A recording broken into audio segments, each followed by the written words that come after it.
அறிஞர், பயங்கர அறிஞர், சித்தரை ஒண்ணு. தமிழ் புத்தாண்டு வேண்டாம் வேண்டாம், தமிழர்கள் ஒண்ணு சேர்த்துட்டா நம்ம குழப்ப தர முடியாதுன்னு நான் கணித்த ஜாதகப்படி தை ஒன்றுதான் புத்தாண்டுன்னு மாத்திட்டான். ஏன்டா அப்படி மாத்திர? பொங்கல் வைடா அப்படின்னு சொன்னா பொங்கல் எல்லாம் வைக்க மாட்டார். செட்டிங்ஸ் பொங்கல், சமத்துவ பொங்கல் வைப்பார்.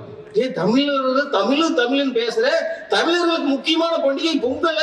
பொங்கல் வைடானா நான் சமத்துவ பொங்கல் தான் வைப்பேன். யாரெல்லாம் சேர்ந்து வைப்பீங்க? இந்து, முஸ்லீம், கிறிஸ்துவர், அனைத்து மதத்தினரும் சேர்ந்து பொங்கல் வைப்போம். அடுப்பறியுமா? அடுப்பெல்லாம் எரியாது. சும்மா நான் ஆக்டு கொடுப்பேன், போட்டோ எடுப்பேன். சரி, நீ இவ்வளவு தைரியமான தானே, எங்க சமத்துவ ரம்ஜான் ஒன்று கொண்டாடு பாய். பிரியாணியில பீஸ் இருக்காது பாய். சமத்துவ கிறிஸ்துமஸ் கொண்டாடு. ஆண்டவராக இயேசு மனவர்ஜி சொன்னது இல்ல, விடிய விடிய முழு எழுப்புதல் ஜெபம் நடக்கும். ஆனா இங்க இந்து இழுச்சுவா என்னன்னா, அறிஞர், ஒரு பெரிய அறிஞர்.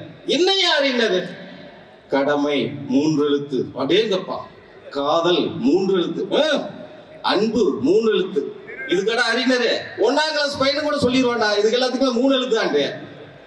இவனால தொந்தரவு தாங்க முடியல. ஒழுங்கா அதிகாரிங்கிற 4 எழுத்து, ரயில்வேங்கிற 4 எழுத்துல, கவனம் அப்படிங்கிற 4 எழுத்துல, புடிச்சுங்கிற 4 எழுத்துல, துரத்திங்கிற 4 எழுத்துல, மிதிச்சுங்கிற 4 எழுத்துல உனக்கு துரத்தி விட்டு இருந்தோம்னா இந்த நாட்டுக்கு பிடிச்சிருக்க சனியே விளையுது. எப்பவுமே தமிழ் பேசுவோம், ஆனா தமிழர்களுக்கு எதுவுமே செய்ய மாட்டோம். இவரோட வாரிசையே தான் அடுத்தது வந்தாரு, ஸ்டாலின் வந்தாரு.